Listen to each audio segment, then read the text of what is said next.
Vous n'avez pas idée de tout ce que m'a dit le Seigneur. Eli Pada, un nom qui, pour certains, rime avec lumière divine, pour d'autres, avec mystère. Prophète évangélique ivoirien, fondateur de l'église La Cité de Dieu, à Yopougon, l'une des plus grandes communes d'Abidjan, Eli Pada s'est bâti une réputation hors du commun dans le monde religieux. Pourquoi? Parce que ses prophéties ont été, pour beaucoup, troublantes de précision.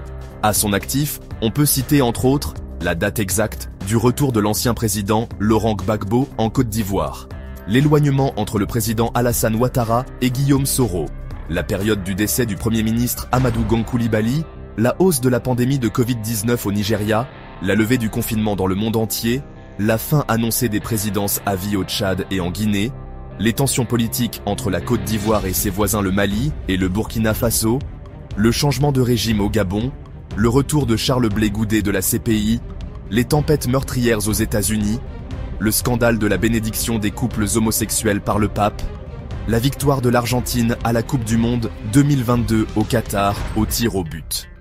Mais ce qui trouble le plus, c'est la nature de ces visions. Des révélations souvent qualifiées de frappes chirurgicales, tant elles paraissent précises. Mais avant de devenir prophète, Eli Pada a connu un tout autre monde. Un monde sombre, rempli de fastes, de nuits enflammées et de serpents.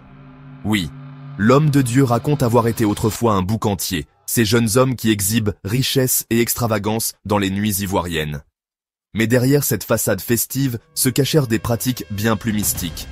J'ai dormi dans des chambres avec des serpents, pour voir si j'étais digne de ce que j'étais venu chercher, confie-t-il. Il évoque des rituels impliquant la descente d'esprit dans une chambre, des épreuves où il devait prouver sa valeur, et un canari mystique qui lui aurait apporté chaque nuit de l'argent, mais pas le bonheur. Un jour, un esprit lui aurait dit « Tu n'es pas fait pour ce monde, et si ton nom est encore invoqué ici, tu deviendras fou. » Ce tournant spirituel l'aurait éloigné de cette vie de débauche pour se tourner vers Dieu. Il affirme aujourd'hui vouloir avertir les jeunes, fascinés par l'argent facile, que certains prix sont bien trop élevés. Le prophète gagne en popularité avec ses prophéties devenues virales sur la toile. Parmi les plus notables, celle sur la chanteuse ivoirienne Roselyne Layo, le décès d'Henri Konan Bédié, président du PDCI, le coup d'État au Gabon. Mais c'est après le décès de Bédié que l'histoire prend une tournure inquiétante. Eli Pada annonce avoir reçu des menaces de mort, précisant être apolitique et ne faire que livrer les messages reçus de Dieu. Dites à Eli Pada, on décline notre identité. Du moins, on révèle pas notre identité. Qui ne prophétise plus jamais sur la... Vous êtes sérieux là? Tell to Eli Pada not to prophesize anymore in here.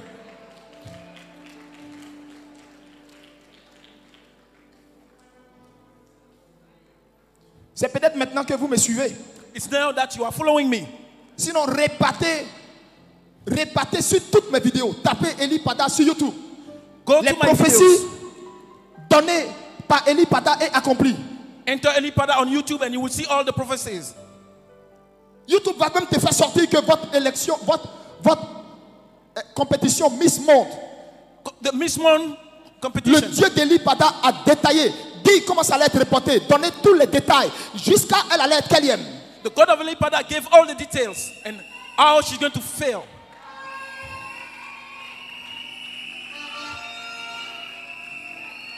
Allez bien vous renseigner. Go and look for. Répétez bien sur la page. Go back on the page. Quand le déconfinement mondial de Covid devait se faire, So when the il y a eu COVID des was coming, prophètes au Nigeria qui ont prophétisé, qui ont donné la période. In Et puis un Nigeria, prophète they en say- Côte d'Ivoire a élevé la voix et il a donné la période. Quand il a fini de donner la période exacte qu'il a vue dans le ciel, c'est ce qui s'est passé. when COVID came, the prophet in Côte d'Ivoire Toi, gave tu the peux me period, menacer. and you want to threaten me. Tu n'as pas envie de durer sur la terre. Hein? You don't want to last on this world. Tu as déjà vu quelqu'un qui est arrêté comme ça. Do you see someone who has a look like Le that? sang sort de ses oreilles, de son nez, de ses yeux. Asticot sort de sa bouche pendant qu'il est vivant. Et puis il tombe les 5 minutes qui suivent. Et puis il meurt. Have you ever seen someone blood come out from any part of his body? Tu vas comprendre qu'il y a prophète. Et puis il y a prophète. You understand that there is prophet and prophets.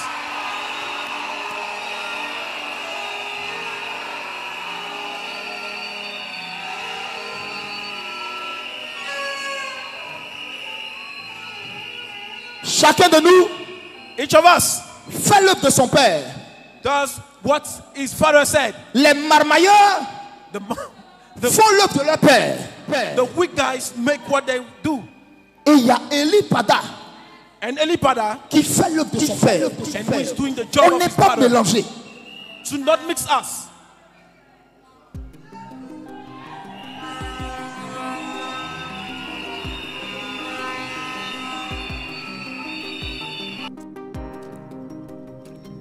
Tout était prêt pour une grande veillée spirituelle, marquant le passage à l'année 2024. Grande traversée 2023-2024. Après s'être retiré dans la présence du Seigneur Jésus-Christ, plus de 90 jours, le prophète, l'ami de Jésus-Christ, descend enfin de la montagne pour nous faire entrer dans une saison de gloire avec des oracles qui descendent directement du trône du Tout-Puissant pour notre nation et pour les nations du monde entier. Viens être le témoin privilégié de ce qui va se passer à cette grande traversée 2023-2024. Tu as déjà vu l'onction agir à travers le prophète Elipada. Tu as déjà entendu et constaté la précision et l'accomplissement des prophéties sorties de sa bouche. Tu as entendu toutes sortes de rumeurs concernant le prophète Elipada. Laisse-moi alors te donner rendez-vous le dimanche 31 décembre 2023. Viens être témoin de ce que Dieu est capable d'accomplir à travers un homme. Tous au stade de la BAE à Yopougon, Trois-Rouges. Thème saison de gloire. Car il descend avec une nouvelle onction, avec une grande puissance. Il descend avec Jésus-Christ. Ne te fais pas raconter la traversée 2023-2024. Les malades seront guéris. Les aveugles verront. Les paralytiques se lèveront instantanément de leur fauteuil roulant. Ça sera du balèze. Ça sera phénoménal. Jésus-Christ, le Dieu de la Côte d'Ivoire, sera intronisé. Viens vivre une avalanche de guérison et de miracles. Venez nombreux avec les malades, tous vêtus de vos plus beaux habits. Venez avec des rameaux accueillir Jésus-Christ, le roi, le Dieu de la Côte d'Ivoire. Venez tous avec des rameaux. Côte d'Ivoire, sais-tu qu'une nouvelle saison de gloire t'attend? Sais-tu que 2024 est ta saison de gloire? À tous les fils et les filles du prophète Elipada de toutes les nations, c'est le temps de converger en Côte d'Ivoire à la cité de Dieu afin de communier avec l'homme de Dieu, avec le Seigneur Jésus-Christ. Tous au stade de la BAE de Yopougon, Trois-Rouges, le 31 décembre 2023. Ça sera phénoménal. Infoline 07 08 89 26 62, 07 68 26 03 70, 07 48 20 79 02, 07 07 35 01 29 et le 05 00 30 20 00. Que Dieu vous bénisse. Jésus, oyez. Les fidèles attendent leur prophète. À minuit, puis à 2 heures, rien. Elipada n'apparaît pas. Il ne viendra jamais. Pourtant, selon le pasteur Simpli Salé, son proche collaborateur, Pada était bien au téléphone, donnant des consignes à l'équipe. Mais depuis le 1er janvier 2024, plus aucun contact. Silence radio. La communauté est en état de choc. Où est passé Elipada? Shalom, shalom. Quelques jours plus tard, le 5 janvier, une vidéo apparaît sur sa page Facebook. Le prophète y parle enfin. Il est vivant mais inquiet. Il explique être dans un lieu retiré, en quête de guidance divine. Et surtout, il affirme que sa vie est gravement menacée. On me menace, ma secrétaire reçoit des appels. Je ne sais pas pourquoi, je ne sais pas qui je dérange. Il dément toute arrestation ou détention, mais semble traqué, isolé, en danger. Shalom, shalom, shalom, bien-aimés dans le Seigneur. Que la grâce et la paix du Seigneur soient avec vous. Je voudrais ici vous souhaiter tous mes vœux les meilleurs de santé, de prospérité, de bénédiction, de grâce abondante et de paix au nom de notre Seigneur Jésus-Christ. Frères et sœurs, c'est votre humble serviteur, prophète Elipada. Alors, je fais cette vidéo parce que je suis en ce moment quelque part retiré devant le Seigneur et quelqu'un ici m'a présenté une vidéo que mes responsables ont produit qui se trouve sur ma page en ce moment. J'ai vu la vidéo et dans laquelle mon pasteur et mes collaborateurs faisaient une sortie. Ils étaient complètement débités de ne pas avoir de mes nouvelles, de ne pas savoir où je me trouve.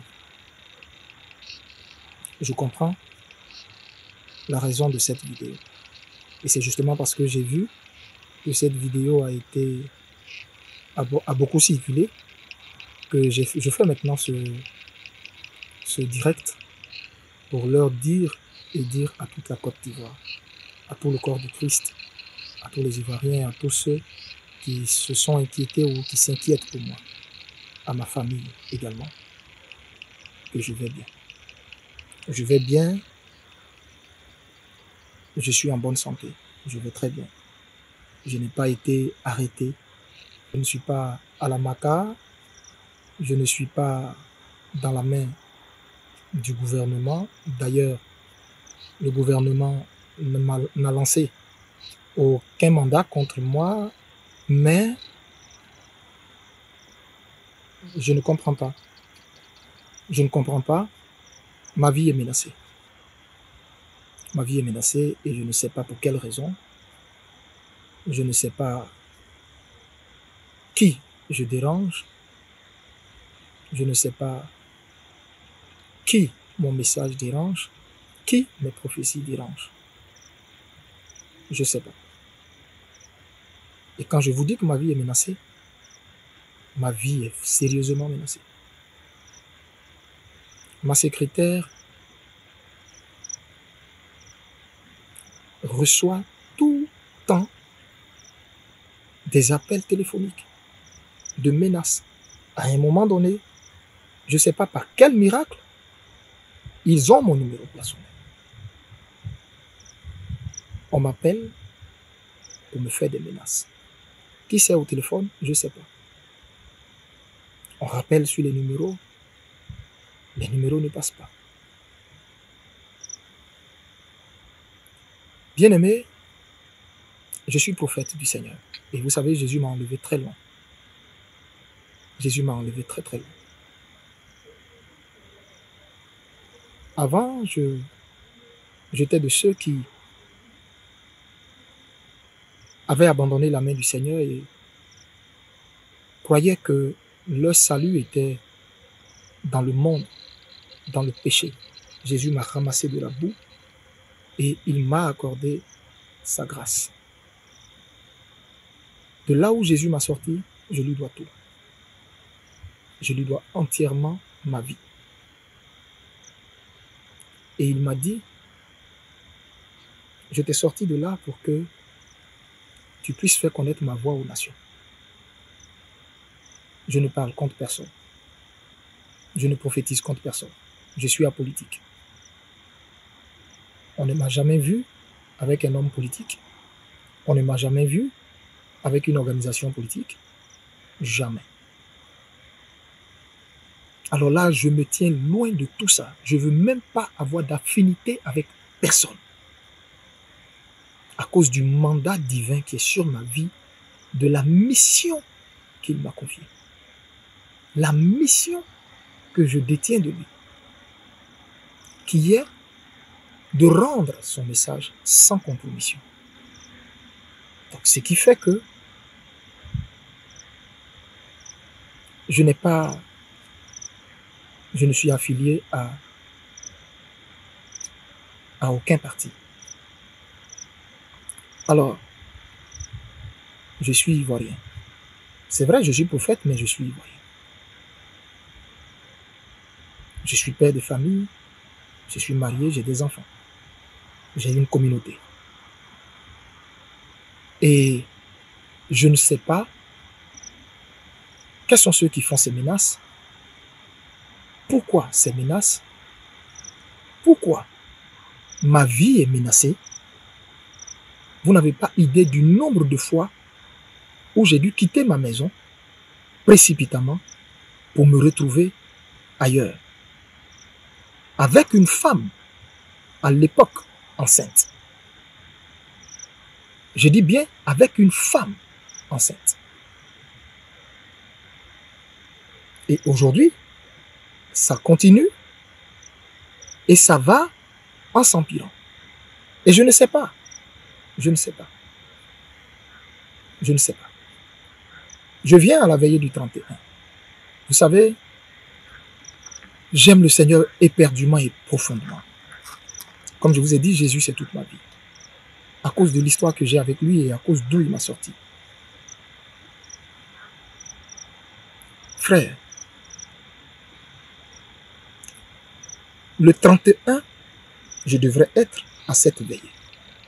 Dites-moi, quel pasteur qui va organiser une traversée, quitter le lieu où il fait initialement le culte, c'est-à-dire qui est dans l'enceinte du Sénepsi, que vous connaissez tous, qui est situé à Yopougon au Sable, au feu du premier pont. Quel pasteur qui va quitter initialement son lieu de culte, sa base, pour aller prendre un grand terrain? Quelle est cette personne qui va investir tant de moyens dans cette traversée? Qui va mettre plus de 5000 chaises et les gens vont venir de partout, depuis 5 heures du matin. Les malades vont venir de partout. Des vieilles femmes, des mamans d'un certain âge qui ont vu en Jésus-Christ leur guérison, qui vont se déplacer pour venir. Et l'homme de Dieu délibérément ne va pas venir à cette traversée. Je ne suis pas aussi cruel que ça. Je ne suis pas aussi cruel que ça. Dieu connaît mon amour pour son œuvre. Et je pense que certains parmi vous qui m'écoutent, qui me côtoient, qui côtoient la cité de Dieu, ou qui regardent ces yeux-là, peuvent témoigner de l'amour que j'ai pour Dieu, que je sers avec fougue, avec zèle. Donc je ne peux pas déplacer toutes ces personnes et puis ne pas délibérément venir. Je ne suis pas venu parce que ma vie était menacée. Oui, ce 31, ma vie était menacée. J'ai voulu forcer pour venir, même jusqu'à la dernière minute, jusqu'à ce que le Seigneur lui-même se révèle maintenant clairement à moi, à travers une vision pour me dire, voici, des gens sont là et qui attendent de mettre la main sur toi. Qui sait, je ne sais pas. Je ne sais absolument pas du tout. C'est la mort dans l'âme. J'ai dit au Seigneur, mais qu'est-ce que je fais? Il m'a dit, ne te rends pas à cette veille. C'est la mort dans l'âme que j'ai dû me résoudre à ne pas venir à cette veille. Et c'est comme ça qu'il va me dire, n'entre en contact avec personne de ton staff. Je te dirai où tu dois aller. Tu resteras là et tu seras devant ma face jusqu'à ce que je te donne d'autres instructions. Tu seras devant moi, tu te tiendras devant moi dans la prière jusqu'à ce que je te donne d'autres instructions. C'est la raison pour laquelle je ne suis pas venu à cette veillée et je n'ai contacté aucun de mes responsables. J'imagine probablement le désarroi, la détresse dans laquelle ils étaient. Je peux comprendre ça. Mais c'était indépendamment de ma volonté. Quelles étaient ces personnes, je ne sais pas.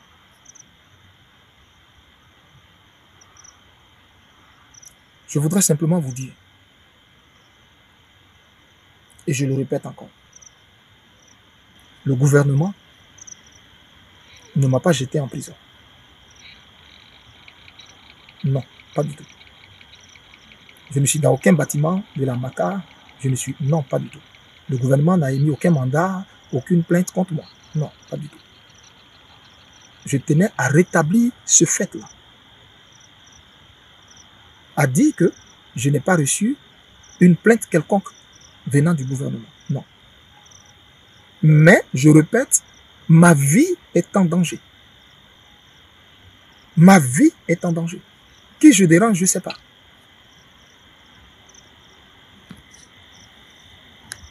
Qui je dérange, je ne sais pas. Je voudrais dire à mes pasteurs, mes collaborateurs, à l'église La Cité de Dieu, à tous les Ivoiriens, à toutes les Ivoiriennes, à tous les hommes de Dieu qui, par solidarité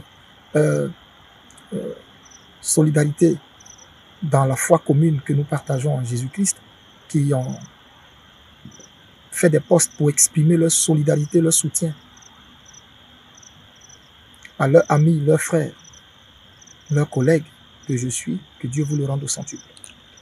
Que Dieu vous bénisse au centuple, vous, vos familles et vos communautés. J'espère que Dieu me permettra de retrouver une vie normale. Je m'étais retiré à un moment donné, pendant près de 90 jours dans la présence du Seigneur. J'étais revenu joyeux pour bénir mon peuple, traverser avec eux. Toutes les églises ont eu traversé. Moi, j'ai été contraint de ne pas me rendre là-bas à cause de certaines menaces dont je ne sais la provenance et dont le Seigneur m'en a donné certitude. Et dont j'ai même les preuves.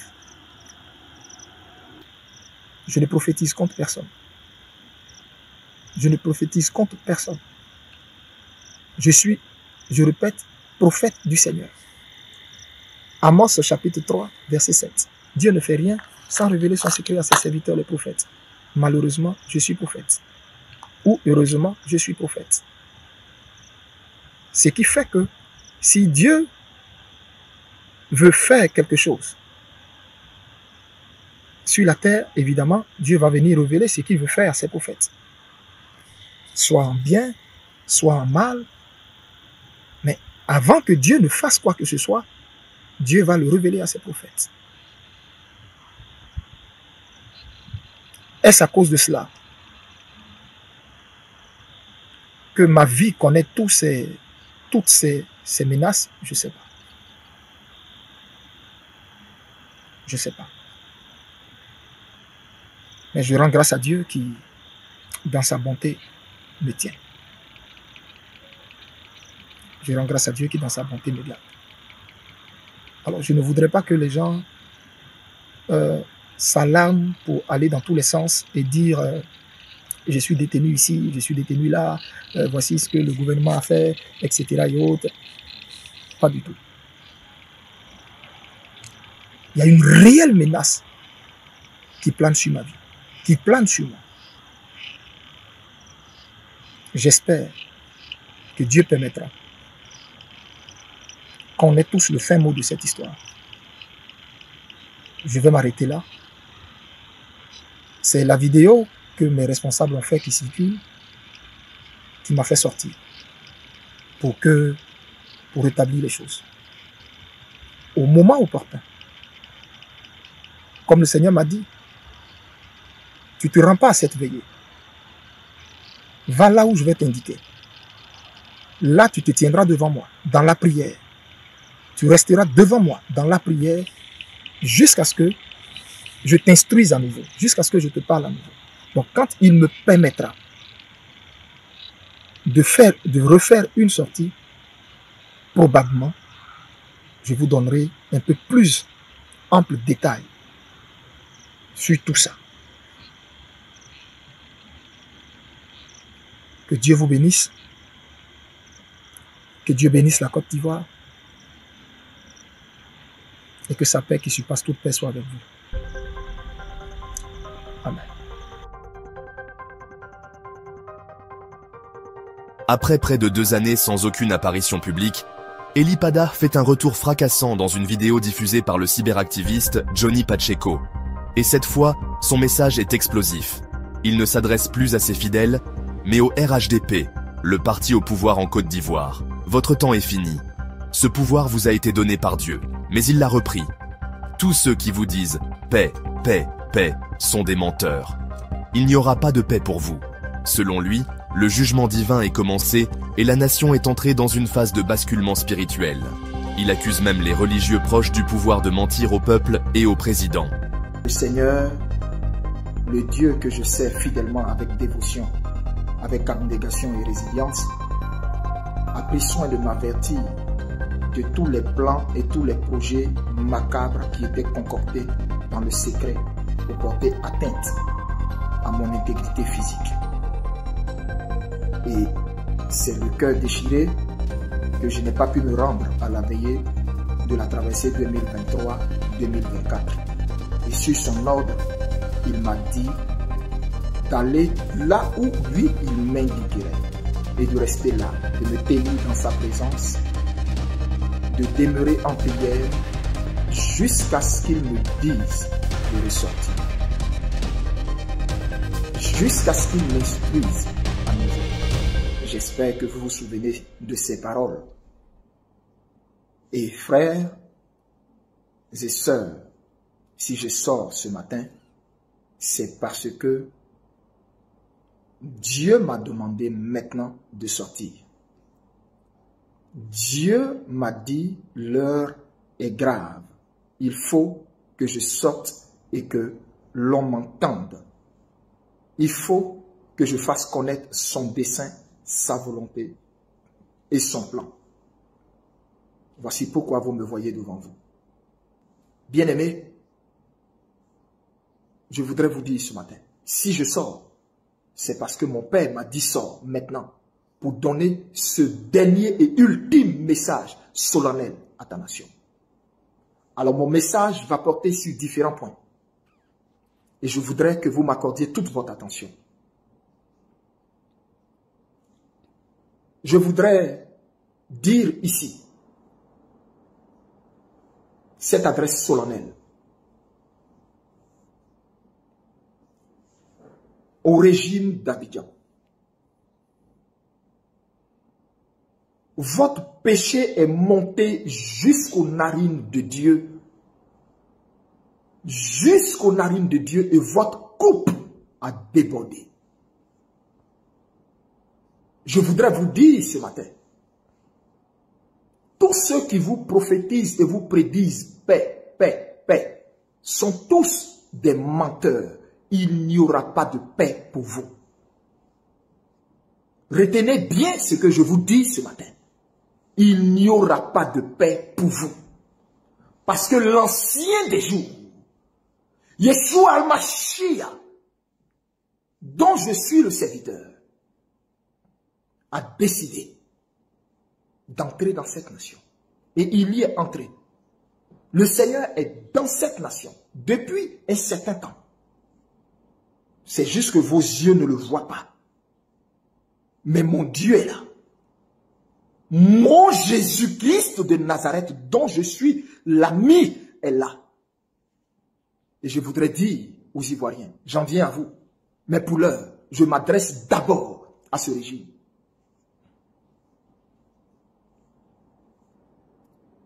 C'était mon Dieu qui vous avait donné ce pouvoir. C'était mon Dieu qui vous avait mis là, pointant. Mon Dieu m'amène à sortir pour vous dire, le temps où il vous avait mis là est fini. Mon Dieu m'amène à sortir pour vous dire, le temps où il vous avait mis là est fini. Le temps où il vous avait mis là est fini. Je reprends. Mon Dieu dit, c'était lui qui vous avait mis là pour un temps. Il vous avait mis là pour un temps. Ce temps où il vous a mis là est fini. Est-ce que vous comprenez cela? Ce temps est fini. Vous ne pourrez plus rien faire pour prolonger ce temps. C'est fini. Tous ceux qui défilent dans votre palais et qui vous disent que quelque chose peut être encore possible, vous mentent. Ce temps est fini. Et vous le verrez et vous le saurez cette année même. Ce temps est fini. Le temps que Dieu vous avait donné pour châtier son peuple, parce que ce peuple s'était rebellé et détourné de lui, ce temps-là est fini. On ne frappe pas indéfiniment l'enfant de quelqu'un à un moment donné, même si vous êtes l'oncle et le père vous dit, comme il a déconné, vas-y, il faut le punir. Même quand le père vous dit ça, ça ne veut pas dire que le père est content et d'accord avec votre façon de punir son enfant. Il arrivera un temps où le père va estimer que assez, c'en est assez. Trop, c'est trop. Et vous êtes entré dans la ligne rouge du Seigneur. Et c'est fini. Je répète, c'est fini. Je vous le dis dans les yeux, c'est fini.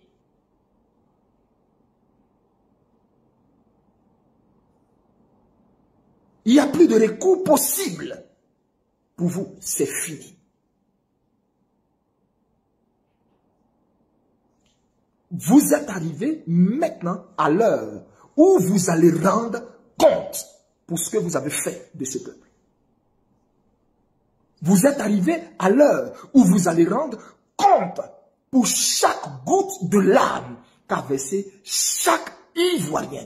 Vous êtes arrivé à l'heure où vous allez rendre compte pour chaque dommage fait à chaque Ivoirien. Vous êtes arrivé dans le temps où vous allez rendre compte pour chaque amertume causée à chaque citoyen ivoirien.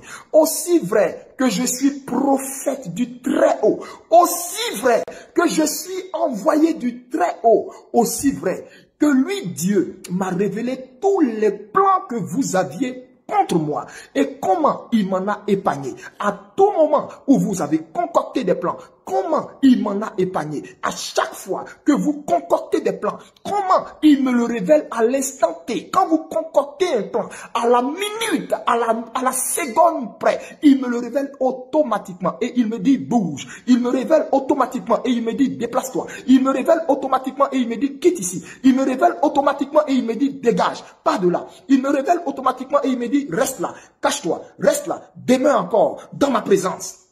De la même façon qu'il m'a tenu ainsi pendant plus de presque 2 ans durant.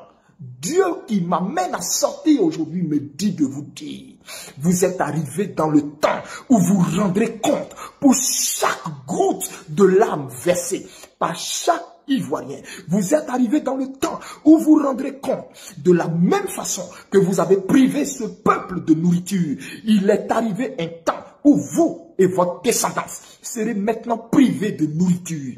Il est arrivé un temps où vous, maintenant, je répète, serez privés de nourriture, où vous ne retrouverez même pas un seul bol de riz dans votre assiette. Ce temps est arrivé.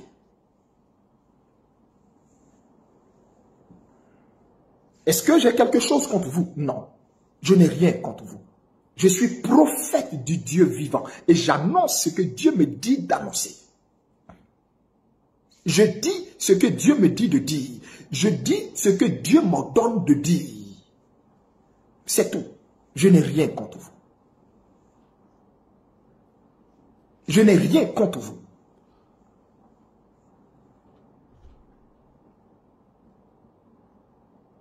Vous êtes arrivé dans le temps où la verge avec laquelle vous avez frappé ce peuple, la même verge, cette même verge avec laquelle vous preniez plaisir à frapper ce peuple, cette même verge vous châtiera jusqu'à vous détruire.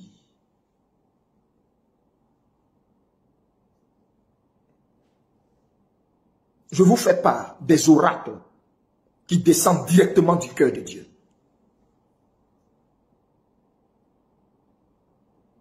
Dieu me charge de vous dire,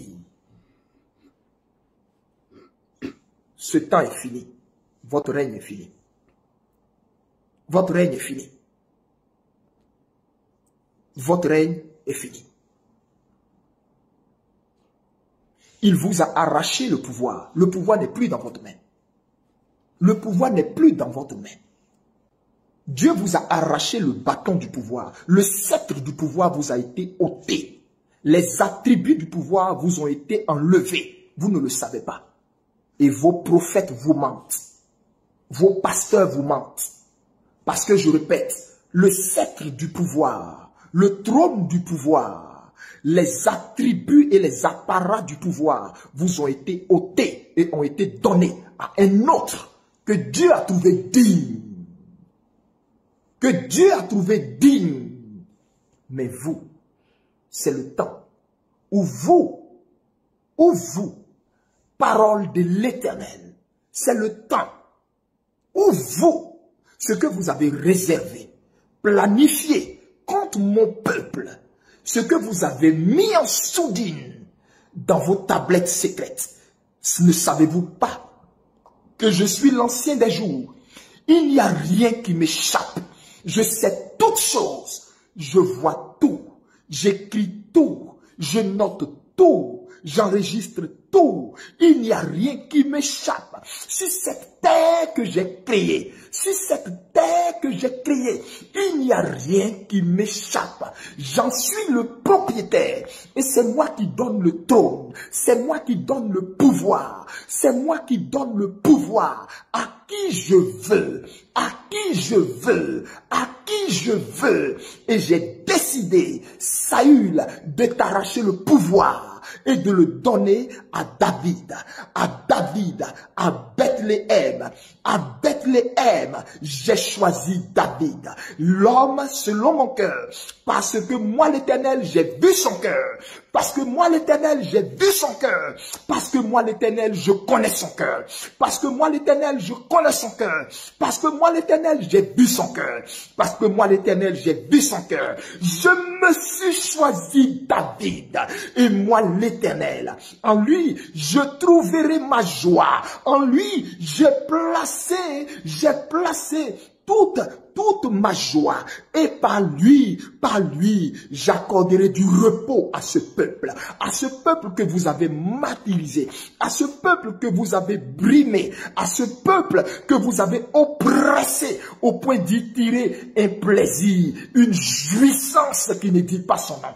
Ainsi moi, le père de ce peuple, je suis entré en jugement contre vous. Je suis maintenant descendu pour le délivrer de votre oppression, comme je suis descendu en Égypte pour délivrer Israël de ses 430 années d'esclavage. Je suis descendu maintenant pour délivrer mon peuple de l'oppression dont vous vous êtes rendu si fiers et dont vous l'avez accablé. C'est le temps pour vous de payer. C'est le temps pour vous de me rendre des comptes. C'est le temps pour vous de me rendre des comptes. C'est le temps pour vous de me rendre des comptes. Vous avez amené l'abomination dans cette nation.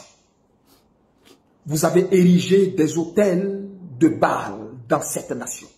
Des autels d'Astarté dans cette nation. Des autels de Sirène dans cette nation.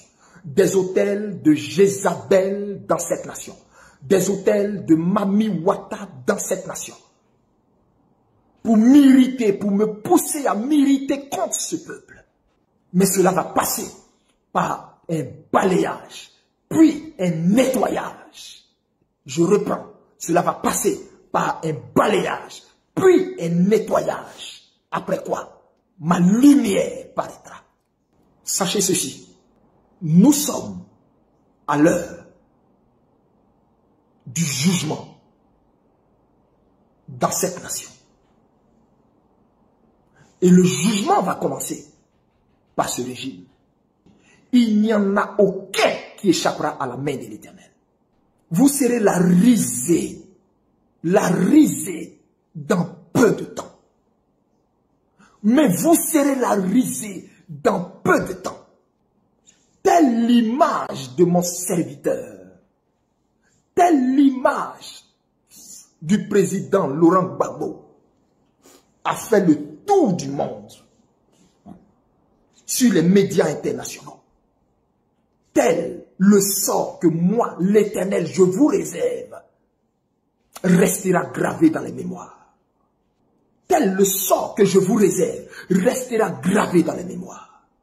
Il en sera ainsi, car ma parole ne retournera point à moi sans accomplir ce pourquoi elle est sortie et ce pourquoi j'ai fait sortir mon prophète. Parole de l'Éternel. Le temps dans lequel vous êtes est votre temps, Côte d'Ivoire. Le temps dans lequel vous êtes est votre temps, Côte d'Ivoire. Quand la pluie doit tomber, il y a des signes qui l'annoncent. Eli Pada, aujourd'hui, reste une figure à la frontière du divin et du dangereux, du charisme et de la controverse. Ses fidèles continuent de croire à son don. Ses détracteurs y voient un délire mystique, teinté de politique. Mais une chose est certaine, son histoire interroge. Elle pousse chacun à réfléchir au pouvoir réel de la parole religieuse, surtout dans un pays où la foi influence profondément la société. Et vous? Croyez-vous en ses prophéties? Est-il un véritable prophète ou un homme aux paroles bien trop audacieuses pour un système qui préfère le silence? Si cette histoire vous a captivé, likez la vidéo, partagez-la à ceux qui doivent entendre cette vérité. Abonnez-vous à la chaîne pour ne rien rater des prochains récits. Et surtout, laissez-nous en commentaire votre avis sincère sur l'affaire Eli Pada. Parce qu'au fond, ce sont vos réflexions qui nourrissent la vérité.